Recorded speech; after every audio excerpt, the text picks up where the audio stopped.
नमस्कार दोस्तों। दिल्ली में विधानसभा चुनाव से पहले सत्ताधारी आम आदमी पार्टी को उस समय बड़ा झटका लगा जब ताकतवर मंत्री कैलाश गहलोत ने अचानक इस्तीफे का ऐलान कर दिया। जी हाँ दोस्तों, उन्होंने ना सिर्फ मंत्री पद छोड़ा बल्कि पार्टी से भी नाता तोड़ लिया। दोस्तों, इस्तीफे के एक दिन बाद ही वो भाजपा में शामिल हो गए। कभी खुद को केजरीवाल का हनुमान कहने वाले कैलाश का आखिर क्यों मोह भंग हो गए? क्या यमुना की सफाई और शीश महल की वजह से गहलोत ने राहें अलग कर ली, जैसा कि उन्होंने केजरीवाल को लिखे लेटर में बताया है, या फिर पर्दे के पीछे कुछ और भी चल रहा था? दोस्तों, आपको बताना चाहूँगा कि भाजपा में शामिल होते समय कैलाश गहलोत ने कहा कि ये रातों रात लिया गया फैसला नहीं है। उनकी बात काफ़ी हद तक ठीक भी है। दरअसल आप करीब से निगाह रखने वाले कई जानकार बताते हैं कि कैलाश गहलोत भले ही लंबे समय तक केजरीवाल के विश्वास पात्र रहे, लेकिन पिछले कुछ महीनों में चीज़ें बदल गई थी। ना तो पार्टी में सहज महसूस कर रहे थे और ना ही केजरीवाल को अब उन पर उतना भरोसा रह गया था। दरअसल दोस्तों, मई के महीने में जब अरविंद केजरीवाल जेल गए, उस समय तक कैलाश गहलोत उनके सबसे बड़े विश्वास पात्रों में शामिल थे। मनीष सिसोदिया और सत्येंद्र जैन के जेल से इस्तीफा के बाद केजरीवाल ने गहलोत पर ही सबसे ज़्यादा भरोसा जताया। उन्हें वित्त समेत कई अहम मंत्रालय सौंपे गए। वो सरकार में सबसे ताकतवर मंत्री हो चुके थे। उन्होंने विधानसभा में दिल्ली का बजट भी पेश किया। हालांकि जून में ही बड़ी फेरबदल करते हुए केजरीवाल ने गहलोत से वित्त, राजस्व समेत कई अहम मंत्रालय वापस लेकर अतिशी को सौंप दिए। दोस्तों, आम आदमी पार्टी के सूत्र बताते हैं कि इसके बाद से ही रिश्ते में खटास आने लगी। बताया जाता है कि अहम मंत्रालय छीन लिए जाने से गहलोत नाराज थे। रही सही कसर तब पूरी हो गई जब केजरीवाल ने इस्तीफा के बाद गहलोत को दरकिनार कर अतीश को मुख्यमंत्री बनाने का फैसला किया। विवादों से हमेशा दूर रहे और कम बोलने वाले गहलोत ने कभी अपने नाराजगी को जाहिर नहीं होने दिया। दरअसल दोस्तों, आप सूत्रों का ये भी कहना है कि 15 अगस्त के बाद पार्टी का भरोसा गहलोत पर कम हो गया था। उन्हें शक की निगाह से देखा जा रहा था।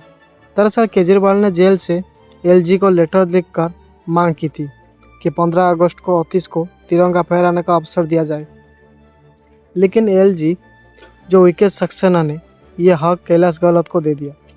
इसके अलावा एक तरफ जहां दिल्ली सरकार के सभी मंत्रियों का केंद्र और खासकर एलजी विकेट सक्सेना के साथ टकराव दिखता था, तो दूसरी तरफ गहलोत अक्सर उनके साथ मिलकर अपने विभाग का कामकाज करते दिखते थे।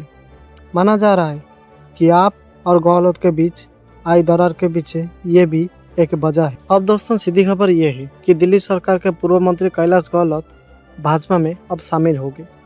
गहलोत रविवार को मंत्री पद से इस्तीफा देने के साथ ही आम आदमी पार्टी के प्राथमिक सदस्यता छोड़ने की घोषणा की थी।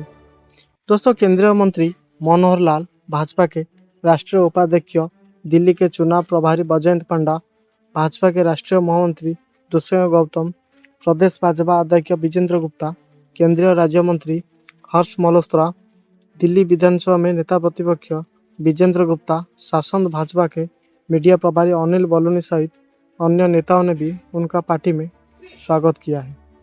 दोस्तों, आपको बताना चाहूँगा कि इस दौरान सचदेवा ने कहा, दिल्ली देहात युवाओं में लोकप्रिय चेहरा गहलोत आज प्रधानमंत्री नरेंद्र मोदी से प्रभावित होकर भाजपा में शामिल हो रहे हैं। इसी क्रम में पांडा ने ये कह दिया कि आम आदमी पार्टी का बड़ा चेहरा भाजपा में शामिल हो गए। इससे एक बात स्पष्ट होता है कि आप में आत्मविश्वास टूट गया है, क्योंकि पिछले 10 वर्षों तक झूठे वादे करते रहे हैं। दिल्ली के विकास पर कोई काम नहीं किए गए, यमुना पर कोई काम नहीं किया गया। दिल्ली को आगे बढ़ाने वाली मोदी सरकार की विभिन्न योजनाओं को अब सरकार रोक रही है। दोस्तों, कैलाश गहलोत ने यह भी कहा, आप छोड़कर भाजपा में शामिल होना कोई आसान कदम नहीं था। अन्ना आंदोलन के समय से आपसे जुड़े, उसके बाद से दिल्ली वासियों से काम किया। यदि कोई ये सोच रहा है कि किसी के दबाव में ये कदम उठाया है, तो वो सुन ले कि मैं कभी किसी के दबाव में काम नहीं किया कि ना करता हूँ। उन्होंने आगे भी कहा कि आप में रहकर वो मंत्री रहते हुए कभी दबाव में रहकर काम नहीं किया। कुछ लोग ये गलतफहमी फैला रहे हैं कि ईडी जो सीबीआई के दबाव में ये कदम उठाया गया है। मैं पेशे से वकील हूँ। गहलोत ने ये भी कहा, हजारों लोगों ने अपनी नौकरी कारोबार छोड़कर एक उम्मीद के साथ अन्ना आंदोलन उसके बाद आपसे जुड़े थे। वो लोगों की सेवा से और दिल्ली के विकास करने के लिए आपसे जुड़े थे। आप में इस उद्देश्य के साथ समझौता होता देखा तो पीड़ा हुई। ये सिर्फ गहलोत नहीं, हजारों लोगों की पीड़ा है। आम लोगों की सेवा करने की बात करने वाले अब खास हो गए हैं। दोस्तों, अपने पत्र के माध्यम से सभी विषयों को उठा दिया है। कोई सरकार मुख्यमंत्री व मंत्री पद लगाकर प्रत्येक छोटे या बड़े मुद्दे को लेकर केंद्र सरकार से लड़ता रहे तो दिल्ली के हित में नहीं है। मैंने अपने विभाग के लिए काम किए, केंद्र सरकार और उपराज्यपाल से टकराव नहीं किया, क्योंकि किसी से टकराव के लिए नहीं, दिल्ली के विकास के लिए राजनीति में आया हूँ। केंद्र की भाजपा सरकार के साथ कंधे से कंधे मिलकर चलने में ही दिल्ली का विकास संभव है। इसके लिए वो भाजपा में शामिल हुए। दोस्तों, प्रधानमंत्री नरेंद्र मोदी की नीतियों से प्रभावित होकर उनके नेतृत्व में काम करने के लिए भाजपा में शामिल हुआ है। मोदी, अमित शाह और जेपी नड्डा के मार्गदर्शन में पार्टी और देश के लिए काम करूंगा। मेरा उद्देश्य सिर्फ दिल्ली की जनता के लिए काम करना है। रविवार को इस्तीफा देने के साथ ही उन्होंने आपके संयोजक अरविंद केजरीवाल को पत्र लिखकर पार्टी और दिल्ली सरकार की कार्यप्रणाली पर प्रश्न खड़े किए थे। उन्होंने कहा है कि केंद्र सरकार से लड़ाई में उलझकर दिल्ली सरकार विकास का काम को बाधित कर रही है। दोस्तों, आपको बताना चाहूँगा, इस घटना के वजह से केवल एएपी के लिए एक चुनौती खड़ी की, बल्कि दिल्ली सरकार के मंत्रिमंडल में भी एक बड़ी रिक्तता पैदा कर दी।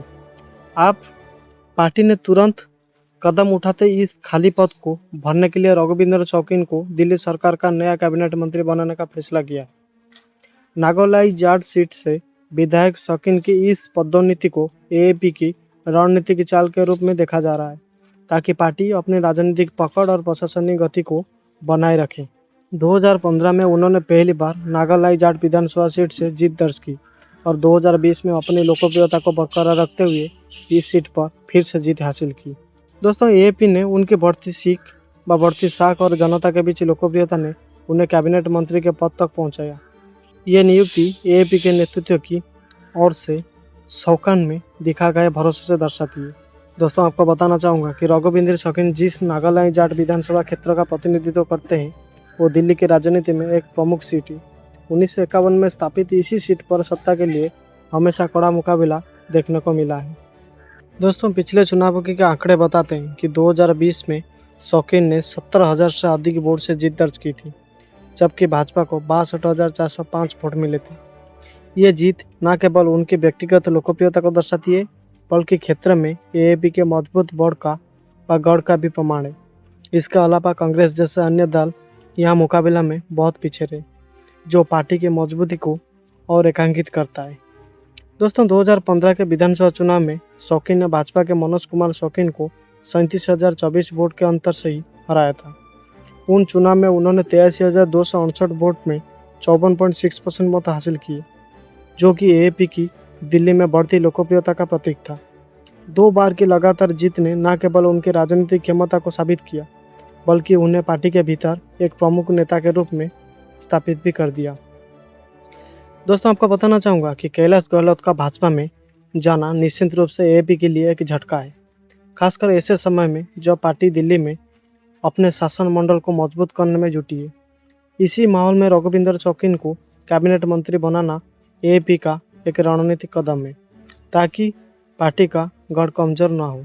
दोस्तों, एएपी के सूत्रों का मानना है कि शौकीन के अनुभव और जनता के बीच उनकी सक्रियता पार्टी को न केवल प्रशासनिक चुनौतियों से निपटने में मदद करेगी, बल्कि आगामी चुनाव में भी उनकी भूमिका महत्वपूर्ण होगी। कैलाश गहलोत के भाजपा में जाने और रघुवींद्र शौकीन को कैबिनेट में शामिल करने के घटनाक्रम ने दिल्ली की राजनीति में हलचल मचा दी। एएपी के इस त्वरित फैसले से ये साफ है कि पार्टी अपने शासन और चुनावी रणनीतियों को लेकर सतर्क है। शौकीन की नियुक्ति पार्टी के लिए न केवल एक नई शुरुआत का प्रतीक है, बल्कि एएपी के शासन मंडल को स्थिर और प्रभावी बनाए रखने की प्रतिबद्धता का भी प्रमाण है। जैसे जैसे शौकीन अपनी नई जिम्मेदारियां संभालेंगे, ये देखना दिलचस्प होगा कि वो अपनी भूमिका में क्या बदलाव लाते हैं और दिल्ली के विकास में कैसे योगदान करते हैं। तो दोस्तों, इसी बात को लेकर आपकी जो भी राय है हमें कमेंट बॉक्स में ज़रूर बताइए। और दोस्तों, वीडियो को ज़्यादा से ज़्यादा शेयर कीजिए और हमारे चैनल को पहली बार आए तो सब्सक्राइब करके बेल आइकन को दबा दीजिए। धन्यवाद दोस्तों। जय हिंद, जय भारत।